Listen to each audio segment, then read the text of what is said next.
APDSC 2025లో కొన్ని షిఫ్ట్‌ల వారికి ప్రశ్నలనేవి కొన్ని తప్పుగా ఉన్నాయి. వాటిని ఇప్పుడు ఫైనల్ కీలో అప్డేట్ చేస్తున్నారు. సో, ఈరోజు వచ్చిన లేటెస్ట్ ప్రకారం అయితే ఇప్పటివరకైతే 3 ప్రశ్నలొచ్చాయి. అందులో ఈ 3 ప్రశ్నలైతే చేంజ్ చేశారు. One of the mathematician who introduced the school of institutions ఇదొక క్వెషన్. ఆ తర్వాత తిక్కన్నకు సంబంధించిన కింది వానిలో సరికానిది ఇదొక క్వెషన్. ఆ తర్వాత ఆర్‌టిఈ 2009లో సెక్షన్ 29 సబ్‌సెక్షన్ 1 ప్రకారం సంబంధిత ప్రభుత్వ ప్రకటన ద్వారా అధికృతం చేసిన ఎలిమెంటరీ విద్యకు ఈ అకాడమిక్ సంస్థ విద్యా ప్రణాళిక రూపొందించాలి. ఈ 3 ప్రశ్నలకైతే ఫైనల్ కీలో చేంజెస్ అయితే వచ్చాయి. ఇవి కొన్ని షిఫ్ట్‌ల వారికి సంబంధించాయి. మిగతా ఇంకా చాలా తప్పులనే ఉన్నాయి. దాని గురించి అయితే ఎలాంటి అప్డేట్ అయితే రాలేదు.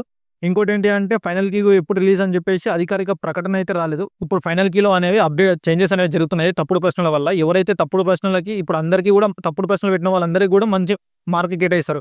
ఎవరైతే కొంతమంది తక్కువగా స్కోర్ చేశారో వాళ్ళకి స్కోర్ యాడ్ అవుతుంది. అందరికీ స్కోర్ యాడ్ అవుతుంది. దీనివల్ల ఏమవుతుందంటే స్కోర్ అనేది పెరగడం వల్ల కట్ ఆఫ్ అనేది పెరుగుతుంది. ఎందుకంటే మార్కులు అనేవి అందరికీ పెరుగుతున్నాయి. దీని కారణంగా డిస్ట్రిక్ట్ వైజ్, కేటగిరీ వైజ్ కూడా కట్ ఆఫ్ అనేది పెరిగే అవకాశాలు చాలా వరకు ఉన్నాయి. ఇంకొకటి ఏంటంటే ఒకవేళ 1, 2 కట్ ఆఫ్ తేడాతోటి ఎవరైనా ఆ జాబ్ ఎంపిక కాకపోయి ఉంటే అందులో కూడా సెలక్షన్ లిస్ట్‌లోకి వచ్చి ఈ 2, 3 మార్కులతోటి వాళ్ళ ఆ సెలక్షన్ లిస్ట్‌లోకి జాబ్ వచ్చే అవకాశం అనేది ఉందన్నమాట. సో, ఇది మొత్తం అనేది ఎవరెన్ని మార్క్స్ స్కోర్ చేశారు అనేది వాళ్ళకి ఇదనేది ఒక లక్ ఫ్యాక్టర్ అనేది పనిచేస్తుంది ఇప్పుడైతే. ఫర్ సపోజ్ మీరే 1, 2 మార్కులతోటి కట్ ఆఫ్ కింద వెళ్ళిపోయిందనుకోండి. ఈ మార్కులు ఇప్పుడు తప్పుడు ప్రశ్నలకు ఏదైతే మార్కులు ఇస్తున్నారో ఆ 1, 2 దాంట్లతోటి మీకు అడ్వాంటేజ్ వస్తుంది. ఎవరైతే కొంచెం తక్కువ స్కోర్ చేశారన్న వారికి వాళ్ళకైతే ఇది చాలా అడ్వాంటేజ్, అంటే చాలా అదృష్టం. అంటే కొంతమంది లీస్ట్ కార్నర్‌లో ఉండి అరే కట్ ఆఫ్ ఇంత ఉంటుంది అని భయపడుతుంటారో వాళ్ళకి మాత్రం ఇది ఒకటే అడ్వాంటేజ్. నార్మలైజేషన్‌లో ఎలా ఉంటుంది దీనివల్ల ఎఫెక్ట్ అంటే ఎవరైతే తప్పుడు ప్రశ్నలు అన్నిటికి కూడా మార్క్స్ ఇస్తారు కాబట్టి ఆ మార్క్స్ ఇచ్చిన తర్వాతనే నార్మలైజేషన్ చేస్తారు. దీనివల్ల ఒక పేపర్ హార్డ్, ఒక పేపర్ ఈజీగా వచ్చినప్పటికీ దీనివల్ల ఏమైతుందంటే ఫైనల్ నార్మలైజేషన్ చేసిన తర్వాత స్కోర్ అనేది పెరిగే అవకాశం ఉంది. ఇంతకు ముందుకు ఒక 3, 4 లేదా 2-4 పెరుగుతుంది అనుకునేది ఇప్పుడు కొంచెం ఎక్కువ పెరుగుతుంటది. సో, దీనివల్ల మాక్సిమం చాలా బెనిఫిట్ అనేవి ఉన్నాయి. ఇంకోటి ఏంటంటే ర్యాంక్ మరియు పోస్టింగ్ పరంగా వచ్చేసి వాళ్ళకు కూడా చాలా ఎందుకంటే ర్యాంకు మరియు పోస్టింగ్ కూడా మారే అవకాశాలు చాలా ఉన్నాయి. మీకు వచ్చే పోస్టింగ్ సపోజ్ ఒక 5th రోస్టర్ పాయింట్‌లో ఉన్నారనుకోండి మీరు.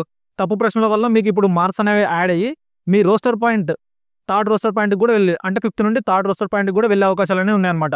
సో, నార్మలైజేషన్ మీద ప్రభావం ఉంటుంది. దాంతో పాటు ఇప్పుడు ఏదైతే ఈ మార్క్స్ కలుపుతున్నారో ఇప్పటివరకు అయితే 3 ప్రశ్నలే. దీని తర్వాత కూడా ఇంకెన్నైతే మార్క్స్ కలుపుతారో అవన్నీ కూడా ఎవరైతే రిజర్వేషన్ కేటగిరీలో ఎవరైతే లీస్ట్‌గా ఉన్నారో వాళ్ళకైతే అడ్వాంటేజ్. అప్పుడు ప్రశ్నలకి మార్కులు అయితే కలుపుతున్నారు కానీ దీనివల్ల చాలా కొంతమందికి నష్టం ఉంటుంది. కొంతమందికి వచ్చేసి బెనిఫిట్ ఉంటుంది. అది ఎవరికి ఎంత బెనిఫిట్ అనేది వాళ్ళ ఒక మార్కుల మీద డిపెండ్ అయి ఉంటుంది. దీనివల్ల ఏమవుతుందంటే ఓవరాల్ మార్క్స్ అనేవి మొత్తం మార్కులు పెరగడం వల్ల కట్ ఆఫ్ పెరుగుతున్నాయి. కట్ ఆఫ్ పెరగడం వల్ల district wise and category wise cut off కూడా పెరుగుతుంది. సో, ఎవరైతే ఒక 2, 3 మార్కులతోటి ఒకవేళ ఆ పోస్ట్‌కి ఎంపిక కాలేకపోతారో వాళ్ళకి ఇప్పుడు ఇది ఒక ఛాన్స్ అనమాట. సెలక్షన్ లిస్ట్‌లో వాళ్ళ పేరు రావచ్చు. ఒకవేళ కట్ ఆఫ్ మీకే 1 మార్క్ 2 మార్కుల్లో కట్ ఆఫ్ పోయిందనుకోండి. మీ మార్కులు మంచిగా ఉండి ఈ మార్క్స్ అనేవి మీకు యాడ్ కావచ్చు. సో, లక్ అనేది ఎవరికి వరిస్తుంది అనేది ఇప్పుడు ఈ ఫైనల్ కీలో చేంజెస్ తర్వాత అర్థమవుతుంది. చాలామంది అభ్యర్థులు చూస్తున్నారు, లైక్ చేస్తున్నారు కానీ సబ్స్క్రైబ్ మాత్రం చేయడం లేదు. మీరు చేసే ప్రతి సబ్స్క్రిప్షన్ నాకు ఇంకొక వీడియో చేయడానికి మంచి ప్రోత్సాహాన్ని ఇస్తుందన్నమాట. సో, ఎవరైతే చేసుకోలేదో సబ్స్క్రైబ్ చేసుకోండి.